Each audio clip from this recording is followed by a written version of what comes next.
యేసుని తలపే నాకు ఎంతో హాయి, ప్రభు యేసు నీ తలపే నాకు ఎంతో హాయి. హాయి ఏమిటా హాయి?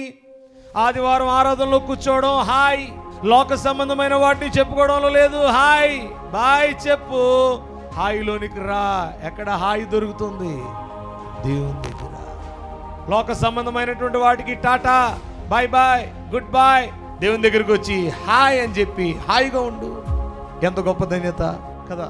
దేవుడు మనకు పరిశుద్ధ గ్రంథాన్ని ఇచ్చాడు కనుక ఆ పరిశుద్ధ గ్రంథాన్ని బట్టి మనం ఏమవ్వాలి? బాగుపడాలి.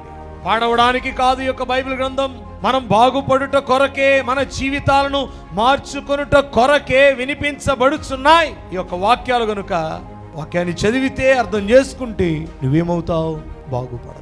బాగుపడాలంటే దేవుని యొక్క వాక్య గ్రంథాన్ని చదువుకో, ధ్యానము చేయి. ఆ ధ్యానం ఎక్కడ కుదురుతుందంటే 6:6 మత్తయి, నీ గదిలోనికి వెళ్ళి నీవు తలుపు వేసుకొని రహస్యమందున్న నీ తండ్రిని నీవు ప్రార్థన చేయి. ఆ సన్నిధానములో దేవుని యొక్క వాక్యము చదువు, అదే నీకు మేలు కలుగునట్లుగా చేస్తుంది.